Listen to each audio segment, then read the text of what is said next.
Lovers,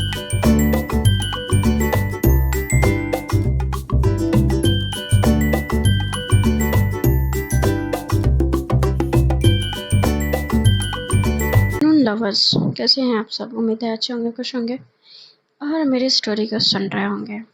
तो story सुनाने के लिए इतना रिक्वेस्ट करूँगी, प्लीज़ मेरी स्टोरी को सपोर्ट करें। ये मैं बहुत ज़्यादा मतलब डेस्परेट ऐसे टाइप्स में होके बोल रही हूँ कि आप मुझे अभी सपोर्ट, सबके सपोर्ट की ज़रूरत है। आप सबको सपोर्ट करना चाहिए या नहीं करना चाहते हैं तो भी कुछ नहीं कह सकते। चलिए स्टोरी को कंटिन्यू करते हैं, बताते हैं आपको स्टोरी में क्या हुआ था। प्रीवियस पार्ट नहीं देते हैं, आप जाकर प्रीवियस पार्ट देख लीजिएगा और आगे तब स्टोरी आपको समझ आएगी। आधारिका जब राधा को ऐसे देखती है तो उसके माथे से पसीना आने लगता है। वो अपनी पॉकेट से एक हैंकी निकालती है और माथे से पसीना साफ करने लगती है। राधा को ये लगता है कि शायद उसको अभी आंखें बंद कर लेनी चाहिए थी, पर वहाँ पे उल्टा हुआ होता है। वहाँ पे आधारिका ने आंखें बंद नहीं की होती है, वो और भी ज़्यादा घूर घूर के उसको देख रही होती है। धीरे धीरे उसके बढ़ते कदम कहीं न कहीं आधारिका के मन में एक अलग सी जज्बात जगा रहे होते हैं और राधा घबरा रही होती है इस तरह से आधारिका का ये बिहेवियर देख के। वो अब बेड साइड जो होता है, बेड साइड से होके ही वॉशरूम की तरफ जाया जाता है। तो बेड के साइड वो पहुंची होती है। तब तक राधा बोलती है कि तुम्हें शर्म नहीं आती, तुम मुझे इस तरह से घूर घूर के देखे जा रही हो। तो कहती कि तुम ऑलरेडी टाल ली हो तो मैं तुम्हें बिना देखे क्यों रहूं। तो कहते कि हद हो गई है ना आधारिका। तो कहते कि उसमें हद क्या हो गई है। और हाँ, मैंने कोई क्राइम नहीं किया है कि तुम्हें देख के ऐसा लगे कि मैंने कुछ ज़्यादा कर दिया। अगर तुम्हें ऐसा लगता है तो मैं तुम्हारे साथ बराबर का रिश्ता कर सकती हूँ। तो कहती है कि कैसे? तो मैंने तुम्हारा देखा, तुम मेरा देख लो। कहती कि तुम बहुत अति अति बेशर्म हो। तो कहती कि नहीं, मुझे भी शर्म आती है। तो कहती कि वो तो दिख रहा है। वो छोटी छोटी आंखें करके अपने कमर पे हाथ रख के जो राधा उसके करीब पहुंची होती है और इधर से आधारिका भी उसके करीब खड़ी होती है। उसके गीले बाल और उस पे छोटे छोटे वो बाथरूम में जो नहाई होती है, जो शावर ली होती है, उसकी छोटी छोटी बूंदे उसके फेस पे।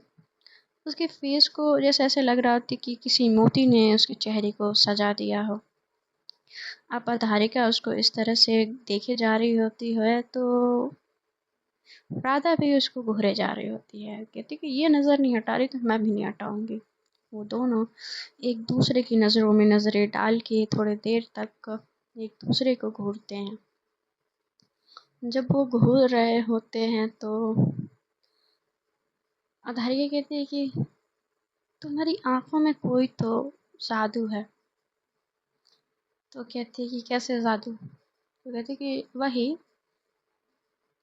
जब जब कोई बात बिगड़ जाए, कोई मुश्किल पड़ जाए, तुम देना साथ मेरा ओ हमनवा।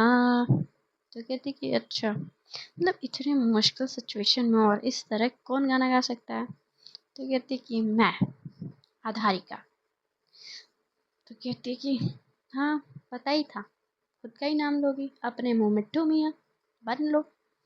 तो कहते कि अब तुम मेरी तारीफ नहीं करोगी तो मुझे अपनी तारीफ तो खुद करनी पड़ेगी ना।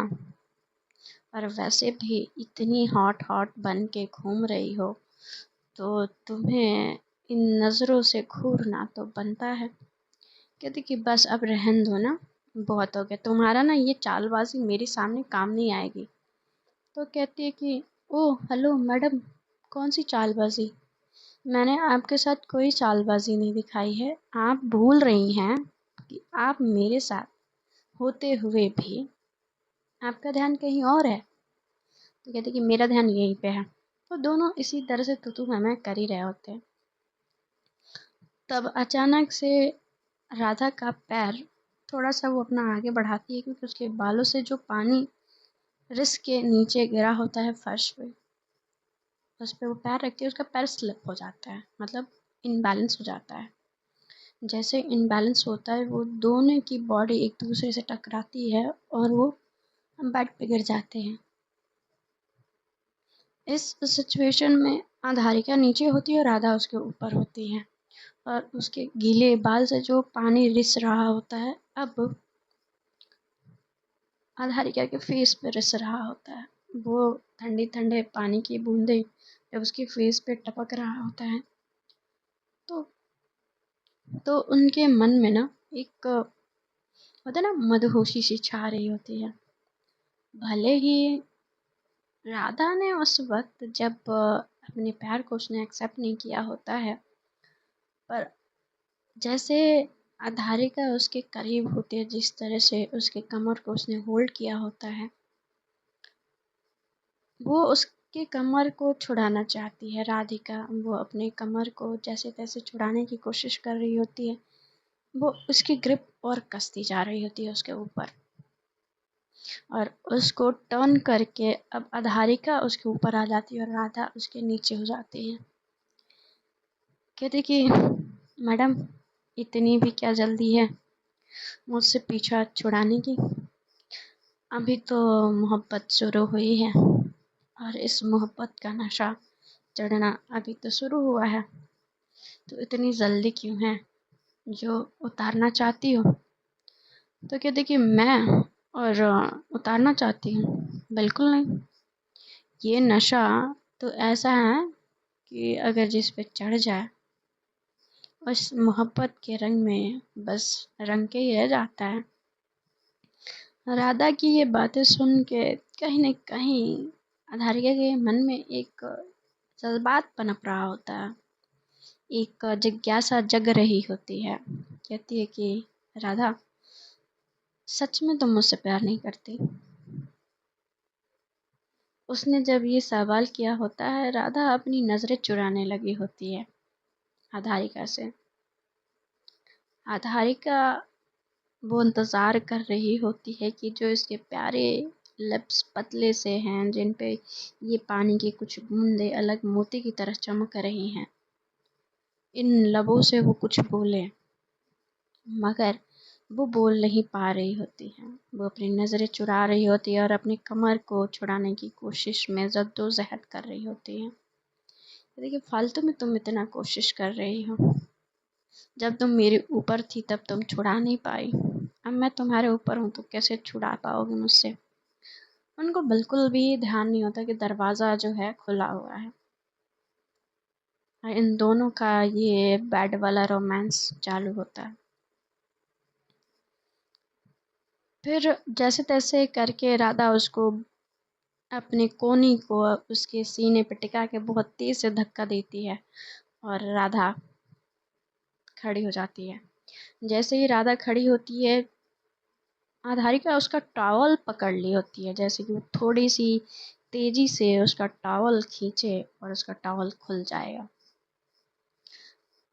राधा को जब ये एहसास होता है कि आधारिका ने उसके टॉवल को पकड़ लिया है और अब वो फंस चुकी है, कहीं उसने थोड़ा सा भी जल्दबाजी दिखाया तो टॉवल खुल जाएगा, और टॉवल के नीचे उसने कुछ नहीं पहना है। जब ये बात एहसास होती है तो वो टर्न होती है, टर्न होके देखती है तो आधारिका ने उसके टॉवल को नहीं पकड़ा होता है। उसने जो वॉच पहनी होती है, टॉवल में उसके कुछ धागे फंस चुके होते हैं। जब उसके वॉच में फंसी होती तो वो अपने हाथ को ऐसे दिखाते हुए कि मैंने कुछ नहीं किया, इस वॉच में फंसा हुआ है। वो उंगली दिखाते हुए कहती है, राधा मैंने कुछ नहीं किया, ये मेरे वॉच में तुम्हारा टॉवल फंसा हुआ है, प्लीज़ तुम मुझे गलत मत समझना।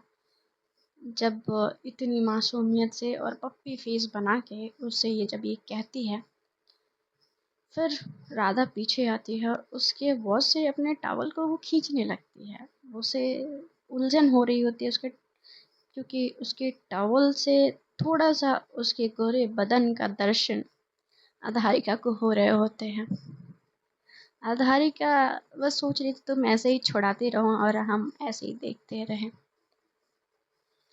वो कहते कि वैसे राधा, तो कहते हम तुम सच में बहुत हॉट हो। ये जब बातें उसके मुंह से सुनती है, ब्लश करने लगी होती है उसको, उसके चेहरे पे शर्म की जो लाली होती है, उसके गालों को और सेव के तरह लाल कर चुके होते हैं उसकी बातें। उसको बिल्कुल भी अंदाज़ा नहीं होता है कि कभी किसी मोड़ पे कहीं ऐसी जगह पे आधारिका उसे ये वर्ड कहने वाली है जो कभी उसने इमेजिन ही नहीं किया होता, कभी उसने सोचा ही नहीं होता कि उसकी ज़िंदगी में इस तरह से भी वक्त आने वाला है। कहते कि तुम्हें ज़रा भी शर्म नहीं आती ना? तो कहते कि शर्म किस बात का? अगर मैं शर्म करने लगी तो तुम्हारा क्या होगा? वो हंसते हुए बोलती है। राधा इसकी इस बेशर्मी पे कहना तो बहुत कुछ चाहती है पर कह नहीं पाती है। और जैसे फिर से वो टर्न होती है, फिर अधारिका ने हाथ उसका पकड़ लेने के बाद कहती कि उप्स, इस बार ये हिमाकत मैंने की है। उसको जोर से खींचती है, जैसे खींचती है वो आके उसके गोद में बैठ जाती है। वो बैठी हुई होती है और उसके गोद में जब बैठती है तो और आधारिका धीरे धीरे अपने हाथों को उसके कमर में एक ग्रिप कस के पकड़ लेती है। फिर कहती है कि तुम इस तरह से मेरे सवालों से नहीं बच सकती राधा। तुम्हारे पास पहले एक बहाना था कि तुम शादीशुदा हो और तुम्हें ये सारी चीज़ें शोभा नहीं देती, और तुमने उस वक्त मुझे जो रीज़न दिया था पता नहीं क्यों मेरा दिल मानने के लिए तैयार नहीं है। उसके हाथों को वो इतनी कस के उसकी कमर को पकड़ी होती है अपने दोनों हाथों के ग्रिप में। आधारिका नोटिस करती है कि इस बार राधा उसके हाथों को छुड़ाने की कोशिश नहीं कर रही है, वो चुपचाप उसके गोद में बैठी हुई है। जैसे ही उसके वो गोद में बैठती है तो उसके सामने मतलब थोड़ा सा टर्न होती है, हल्का सा उसके फेस से फेस टू फेस बात करने की कोशिश करती है। जब वो टर्न होके कहती है कि आधारिका, आपको नहीं लगता कि ये आप कुछ ज़्यादा कर रही हैं? तो कहते हैं कि मेरी जान, आपको ऐसा लगता है कि मैं ज़्यादा कर रही हूँ? ठीक है, लो छोड़ दिया।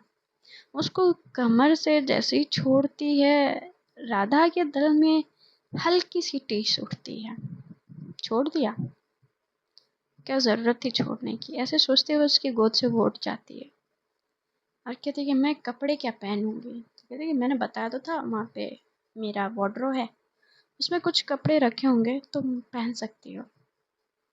क्योंकि हम जिस तरह से यहाँ पे आए हैं कपड़े तो लेके आए नहीं हैं, और माना कि मेरे कपड़े तुम्हें ओवर साइज होंगे, मगर हम थोड़े वक्त के बाद मार्केट से जाके तुम्हारे लिए कपड़े ले लेंगे। फिलहाल के लिए तुम इन कपड़ों से एडजस्ट कर लो। कहती हाँ। वो कपड़े उठाती है जाके वार्डरोब से और वॉशरूम में चली आती है। फिर वो अंदर से खुश भी होती है, नर्वस होती है। मिल होता ना कि मिला हुआ कॉम्बिनेशन होता है।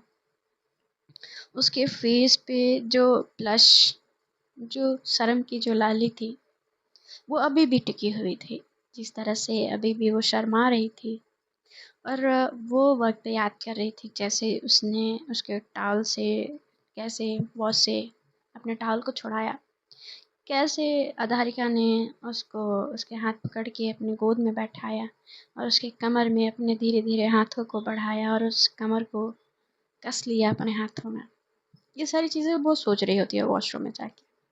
फिर धीरे धीरे वो कपड़े पहन रही होती है और ये सोचे जा रही होती है कि ये जो फीलिंग है, जो अभी फील हो रही है मुझे, ये पहले क्यों नहीं हुआ। ये अधारिका के छूने के बाद ये बदन में अजीब सी गुदगुदी और इस तरह से छूना जैसे पहली बार किसी ने इस तरह से छुआ हो। उसको एहसास हो रहा होता है कि जिस तरह से आधारिका उसको छूती है, बेशक उसके पति ने भी उसको छुआ होता है और बाकी उसके दोस्त फ्रेंड भी छुए होते हैं, मगर वो फीलिंग उस तरह से जो उसके छूने पे हो रही होती है, उसके शरीर में बदलाव हो रहे थे। तो जो वॉशरूम होता है उसमें मिरर लगा होता है, मिरर में खुद को देखते तो उसके गाल एकदम शर्म से लाल हो चुके होते हैं और वो सोचते सोचते अब शर्म के मारे अपने फेस पे अपने हाथ को रख लेती हैं। ये मैं क्या सोच रही हूँ, वो मेरी फ्रेंड है और मैं इस तरह से उसकी ज़िंदगी में दाखिल नहीं हो सकती। पर अभी जो कुछ देर पहले हुआ वो सब क्या था? मन ही मन वो अपने आप से सवाल कर रही होती है राधा। कहीं न कहीं उसको भी अच्छा लगा होता है आधारिका का इस तरह से छूना, इस तरह से उस पे हक जताना, उसको डोमिनेट करना। वो पहन के वॉशरूम से बाहर आ जाती है। उसने ऊपर एक ओवर साइज़ का शर्ट कैरी की होती है और नीचे स्कर्ट होता है। स्कर्ट्स के नीचे से उसका लेग बहुत ज़्यादा सेक्सी दिख रहा होता है। वो शॉर्ट स्कर्ट होता है और उसने जो शर्ट पहना होता है उसको उसने टाई कर लिया होता है। जब वो अपने कमर पे उसको टाई की होती है तो बीच से उसका जो कमर दिख रहा होता है वो काफ़ी सेक्सी लग रहा होता है। जैसे वॉशरूम से वो चलते हुए अंदर की तरफ बेडरूम के अंदर आती है तो अधारिका उसको देख के सीटी बजाती है, कहते कि वाह क्या बात है, हॉट लग रही है, टू हॉट बेबी।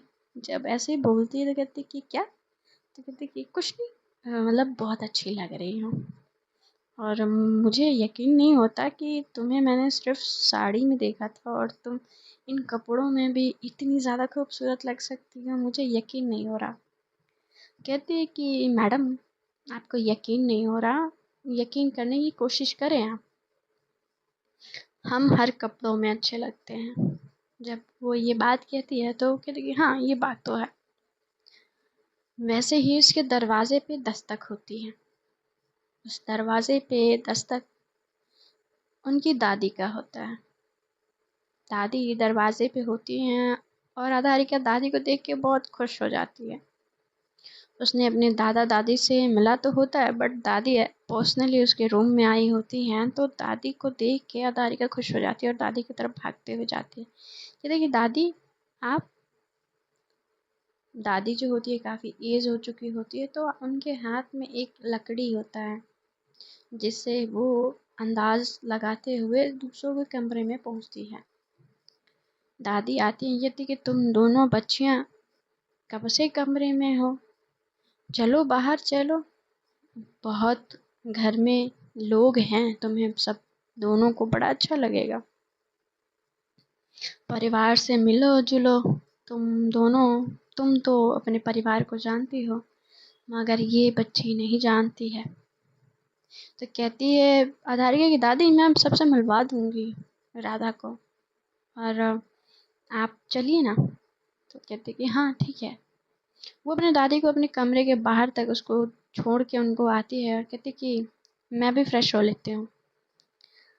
तो कहती है ठीक है फ्रेश हो लो। तो कहती है कि फ्रेश हो लूँ, तो कहती है कि हाँ हो लो। तो तुम्हें कोई एतराज़ नहीं है? तो कहती कि नहीं मुझे क्या एतराज़ हो सकता है तुम्हारे फ्रेश होने से, मुझे बिल्कुल कोई एतराज़ नहीं है। तो कहती कि पक्का श्योर हो? तो कहती कि हाँ पक्का बाबा मैं श्योर हूँ, मुझे कोई दिक्कत नहीं है। तो कहती कि ठीक है मुझे लगा कि तुम्हें कुछ दिक्कत हो सकती है इसलिए मैंने तुमसे पूछा। वो उसको एक आंख मारते हुए वॉशरूम के अंदर चली जाती है, फिर सोचती है कि अरे कपड़े तो लिए ही नहीं।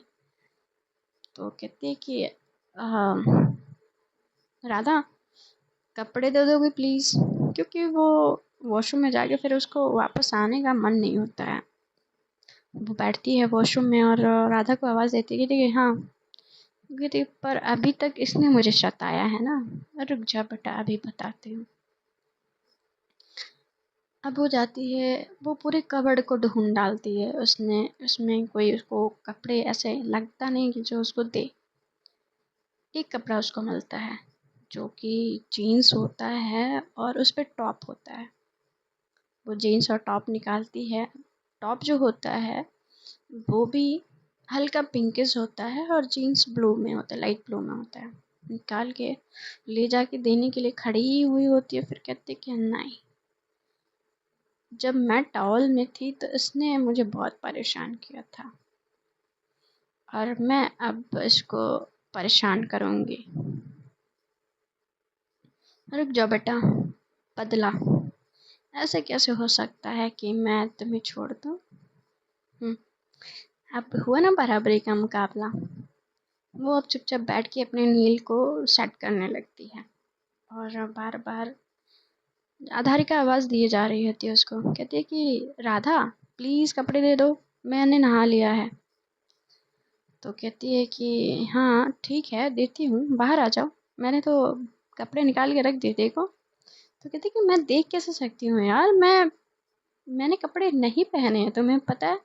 तो कहते कि उसकी प्रॉब्लम है, जब मैं नहीं पहनी थी तुमने भी तो घूर घूर के देखा था। तो कहते कि मुझे कोई इशू नहीं है, मैं बाहर आ जाऊंगी ऐसे, बट तुम शायद देख ना पाओ मुझे। तो कहते कि मैं क्यों नहीं देख पाऊंगी, क्यों नहीं देख पाऊंगी, जैसा तुम्हारा वैसा मेरा है, तो मैं देख लूंगी, इजी सी बात है। तो कहती है कि अच्छा ठीक है, मैं आती हूँ। एक पल के लिए अधारिका सोचती है, मगर फिर दूसरे ही पल उसके दिमाग में आता है कि अच्छा बेटा मेरे साथ खेल, चलो मैं खेलती हूँ। और वो तो टॉवल भी लगाई होती है और आधारिका तो वो भी नहीं करती है, वो ऐसे ही बाहर आ जाती है। जैसे ही वॉशरूम से वो बाहर आती है, राधा उसको इस तरह से देखती है, कहती है कि व्हाट द हेल, तुम सच में ऐसे आ गई, मुझे यकीन नहीं होता, तुम्हें थोड़ी सी भी शर्म नहीं है ना। राधा जब ये सारी बातें बोल रही थी, ये लो अपने कपड़े, वो अपनी आंखों को बंद कर ली होती है। कहते कि मैंने बोला था कि मैं आ जाऊंगी और तुम नहीं मान रही थी। तो कहते कि पर तुम्हारा कुछ नहीं हो सकता, ये लो अपने कपड़े लो और फिर जाके अंदर पहनो, यहाँ नहीं पहनना। तो कहते कि नहीं, यहाँ ही पे पहनूंगी मैं तो। और उसके हाथों से कपड़े लेते हुए उसको अपने करीब खींचती है और कपड़े साइड में गिर जाते हैं और उसके कमर को वो होल्ड करती है। दोनों में बहुत करीब खड़े होते हैं। उसकी इस तरह से कस के आंखें बंद देख के आधारिका को और मज़े आ रहे होते हैं। उसको इस तरह से देख के, उसकी इस मासूमियत को देख के उस पर और प्यार आ रहा होता है उसको। उसके जो सालों का प्यार जो उसके दिल में दबा हुआ होता है वो उभरने लगा होता है। उसका दिल ये चाह रहा होता है कि कांपते हुए होंठ उसके होठों को अपने होठों में पकड़ ले। ये सोचते हुए अपने सोच पे लगाम लगा के कहते हैं नहीं, मैं ये शायद खुद को वो कंट्रोल करने की कोशिश कर रही होती है। इस तरह से उसके चेहरे को देख रही होती है, उसकी आंखें बंद होती है और इस तरह से राधा को देख के कहती कि तुम एक नंबर की डरपोक हो। उसके कमर से उसको छोड़ देती है और कपड़े नीचे से उठाती है और वॉशरूम में चली जाती है। धीरे धीरे अपनी आंखों को, पहले एक आंख को खोल के देखती है, फिर दूसरी आंख को खोलती है, देखती है कि नहीं है, वो वॉशरूम में जा चुकी है। तब जाके उसको सांस आता है, कहते कि थैंक गॉड, बचा लिया आपने। ये लड़की भी ना, लगता है कुछ तो ये गड़बड़ करवा के रहेगी। अब वो जाती है अपने रूम से बाहर। जैसे वो बाथरूम से तैयार होकर रूम में एंटर होती है, आधारिका देखती कि रूम में राधा नहीं है, राधा रूम से बाहर निकल चुकी है।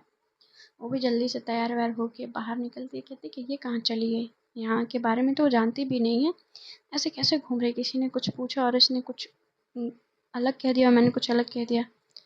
जैसे ही वो हॉल में आती है, देखते कि सब लोग इकट्ठा होके खाने की तैयारी करने के बाद डाइनिंग टेबल पे खाना लग रहा होता है। तो आधारिका उसको ढूंढ ही रही होती है, देखते कि राधा सबको मदद कर रही है खाने में, टेबल पे ला के रख रही है, सबके लिए टेबल लगा रही है। कहते कि इतनी जल्दी इसने घर वालों को अपना लिया और घर वालों ने भी उसको ये करने दिया। वो जब अपनी दादी के पास जाती थी, कहती दादी ये कैसे हुआ, किसने अलाउ किया इसको? तो कहती कि बहुत प्यारी बच्ची है, दादी बोलती हैं। और हमें लगा कि शायद इस तरह से अगर वो हमारी मदद करना चाहती है तो अच्छा ही है कि हम भी थोड़ा उसको जान लेंगे और हम अपनी पोती से बातें भी कर लेंगे। तो इस तरह से प्यार जता रही दादी कि प्यार को तरसने वाली आधारिका उनको टाइट सा हक करती, कहती कि दादी आई लव यू। तो कहती आई लव यू टू बेटा, और उसके चेहरे को चूमते हुए उसकी दादी कहती है कि पर तुम आधारिका कैसी है यहाँ पे, आज तुम्हें अपनी दादी की याद कैसे आ गई? तो कहती दादी मैं आपसे मिलने आई, इस बात की आपको खुशी नहीं है? तो कहती है ना, बहुत है, ऐसे ही आ जाया करो ना, और अपने माँ पापा को भी ले आया करो, वो लोग तो आते ही नहीं हैं। इधर कहानी को दूसरे सीन पे शिफ्ट करते हैं। मोहिनी जी और राघवेंद्र जी बहुत परेशान होते हैं, और ये सारी चीज़ें जो हुई होती हैं उसकी वजह से भी काफ़ी दिक्कत हो रही होती है। इधर मानसी के जो फादर आउट ऑफ कंट्री होते हैं, वो जल्दी से फ़्लाइट लेके जो आ चुके होते हैं शहर में, वो अपने दामाद के बारे में पता कराना चाहते हैं। पर क्या उन पे डाउट क्यों है उनको? इस तरह से यश के बारे में पता कराना क्या हो गया है उनको? यश जो होता है उनका दामाद होता है और इतने सालों से उनके बेटी के साथ रह रहा होता है, पर फिर भी उनको डाउट होता है, और वो एक डिटेक्टिव को हायर किए होते हैं उसके बारे में पता करने को। थोड़े ही टाइम में वो सारा चीज़ें पता करके उनको भेज देता है, मगर वो बस इतना नहीं पता कर पाता है कि मानसी मर चुकी है या जिंदा है, या किसने उसका खून किया या नहीं किया, या कौन है और क्यों भाग गई। बस उसको इतना पता चला कि यश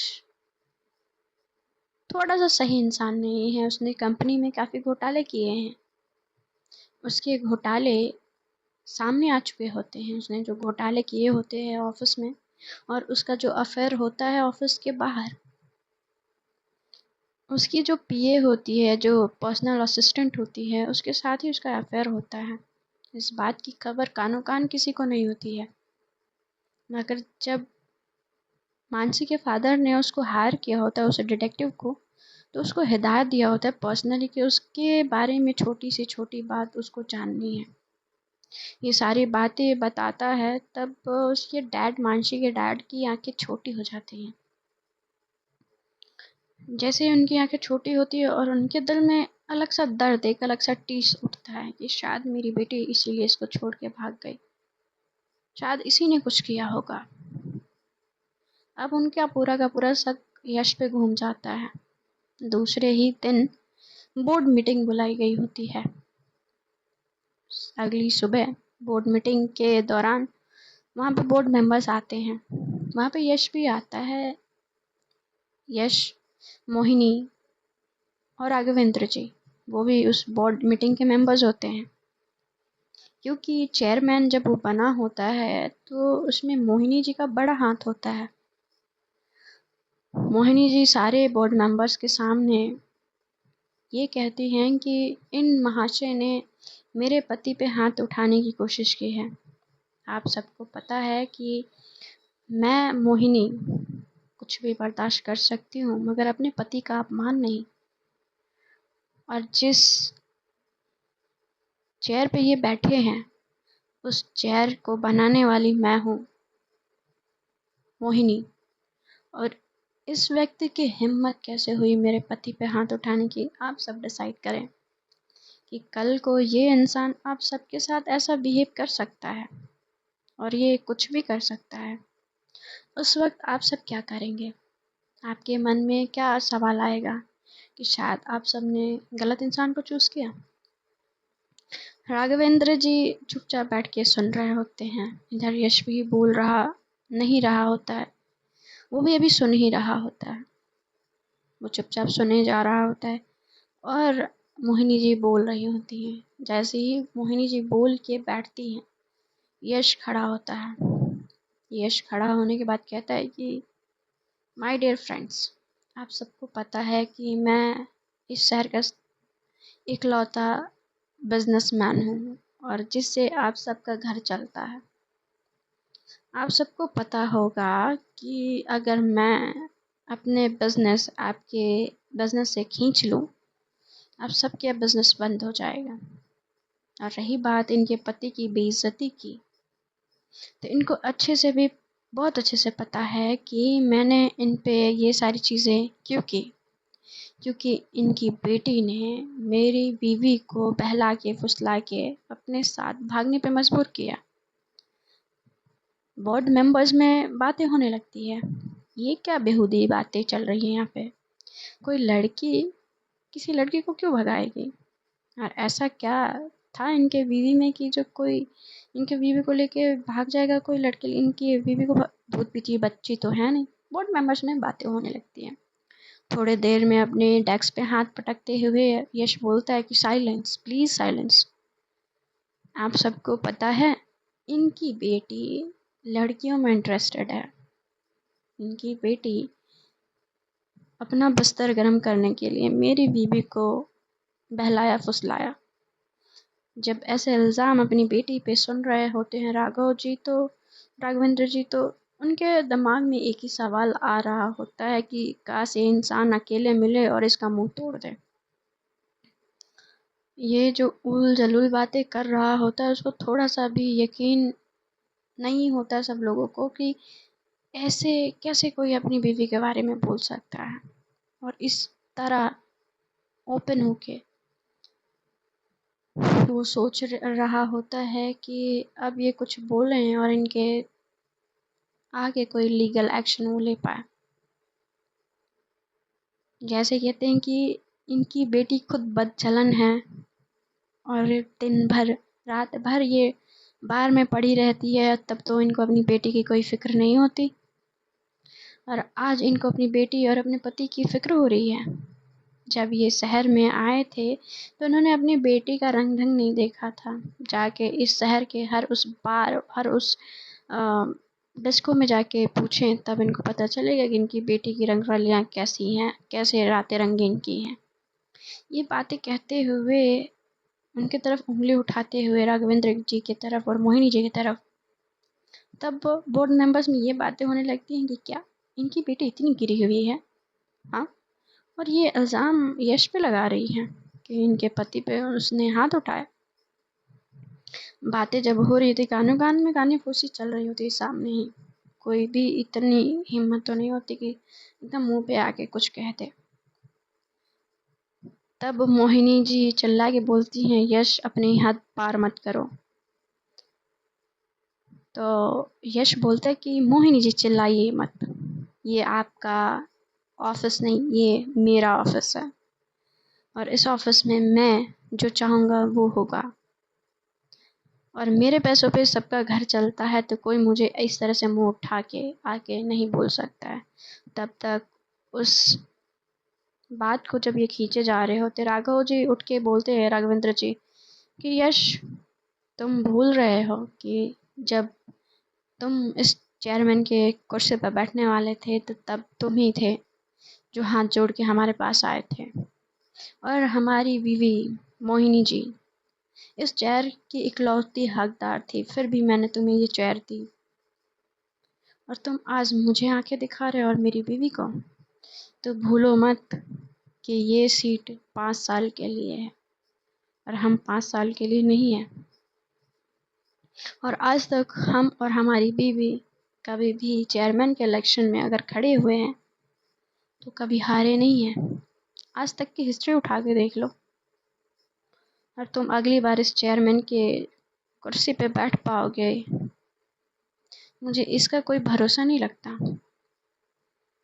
तो राघवेंद्र जी की तरफ उंगली करते हुए यश बोलता है कि धमकाइए मत राघवेंद्र जी, मैं यहाँ पे आपकी ये टुटपुंजी धमकी सुनने के लिए नहीं आया हूँ। कि आप मुझे इस तरह से अपनी धमकियाँ सुना सकें। आपकी इतनी ज़रूरत है तो आप करके दिखाइए। वहाँ से राघवेंद्र जी जाने ही वाले होते हैं, तब तक उस कैबिन का दरवाज़ा खुलता है। उस कैबिन में एक व्यक्ति दाखिल होता है। मानसी के फादर वो होते हैं। मानसी के फादर जैसे ही उस कैबिन में दाखिल होते हैं, माहौल एकदम शांत हो जाता है। जो सबके मुंह से बातें बन रही होती है, अचानक से सबका मुंह बंद हो जाता है। जब मानसी के फादर वहाँ खड़े होते हैं तो यश भी वहाँ जिस चेयर पे वो बैठा होता है वहाँ उस चेयर से खड़ा हो जाता है। कहता है कि डैड आप यहाँ। तो उसके डैड जो होते हैं, मतलब कि राघवेंद्र जी, कहते हैं कि बेटा बहुत हो गया तुम्हारा, अब मुझे लगता है कि तुम्हारा दिन पूरा हो गया। वो साथ में पुलिस को भी ले आए होते हैं। साथ में जब पुलिस को देखते हैं, साथ में देव भी होता है उस इंस्पेक्टर के साथ। कहते कि इंस्पेक्टर अरेस्ट कर लो इसको। जैसे ही वो अरेस्ट करता है, कहते कि पापा पर मेरी गलती क्या है, मैंने किया क्या है जिससे आप ये कर रहे हैं। आप कहते कि तुम पूछ रहे हो कि मैं तुमने क्या किया है। वो 4 कदम बढ़ते हुए उसके करीब आते हैं और खींच के एक तमाचा उसके गाल पर रख देते हैं सबके सामने। वो अपने गाल को पकड़ लेता और कहता कि डैड आप ये सब। तो कहते कि तुम्हें यकीन नहीं होगा कि मुझे पता है कि तुमने जो भी कंपनी में घोटाले किए हैं और बस तुम्हारी वजह से मेरी बेटी भागी है। उसकी वजह सिर्फ तुम हो। तुम्हें बहुत जल्दी डाइवोर्स पेपर मिल जाएंगे। मेरी बेटी से दूर रहना। मैं जिस तरह से बोल रहा हूँ, मुझे 2 मिनट नहीं लगेगा तुम्हें इस ओहदे से नीचे फेंकने में। और तुम्हारी औकात क्या है मैं अभी दिखा ही रहा हूँ। इंस्पेक्टर लेके जाओ इसको मेरी आंखों के सामने से। मैं नहीं चाहता कि और इसकी ये शक्ल मुझे देखनी पड़े। ये बात क्या है कि मानसी के जो फादर होते हैं उससे अपना मुंह फेर लेते हैं। इंस्पेक्टर देव के साथ, जो इंस्पेक्टर के साथ देव होते हैं वो जाता है। जो इंस्पेक्टर होता है, देव अरेस्ट करो इनको। हथकड़ी पहनाई जाती है। वहाँ से वो चले जाते हैं। फिर वो सारे बोर्ड मेंबर से माफ़ी मांगते हैं जो मानसी के फादर होते हैं। कहते कि मैं आप सबसे माफ़ी चाहता हूँ जो आपने देखा। मैं उम्मीद करता हूँ कि ये बातें बस इसी कमरे में ही रह जाए, इस कमरे से बाहर ना जाए। और हाथ जोड़ते हुए वहाँ से वो चले जाते हैं। जैसे ही जाते हैं, अब देव को थोड़ा सा रिलैक्स होता है कि अब इस मैटर में कुछ नहीं होगा, क्योंकि अब ये तो जेल जा रहा है और अब इसकी कोई औकात नहीं है। जैसे ही वो थाने पहुंचते हैं और थाने में ले जाके हवलदार उसको बंद करता है, तो हवलदार को वो धौंस दिखाते हुए कहते कि तुम्हें अंदाज़ा नहीं है तुम सब किसको बंद कर रहे हो। तुम्हारी भलाई इतने में ही है कि मुझे छोड़ दो। तो देव हंसते हुए उसकी तरफ कहते कि जब तुम कुछ थे तब हमें कोई डर नहीं लगा, तो अब तो तुम कुछ नहीं हो। ऐसे बोलते हुए उसके सामने से हंसते हुए देव निकल जाता है। अब उसको कहीं न कहीं मिर्ची लग जाती है कि ये इंसान इस पे हंस के कैसे गया। यश को बहुत ज़्यादा मिर्ची लगती है। और यहाँ पे सीन को शिफ्ट करते हैं गांव पे। आधारिका और राधा के बीच में अभी ये जो थोड़ी सी नोक-झोंक एक दूसरे के प्रति हुई होती है, वो डाइनिंग टेबल पे सब लोग हंसते खिलखिलाते एक दूसरे से बातें करते खाना खा रहे होते हैं। तब तक आधारिका के फ़ोन की घंटी बजने लगती है। तो गाइस इसके आगे की स्टोरी हम कल सुनेंगे। यहाँ परसों। Bye bye, take care and good night.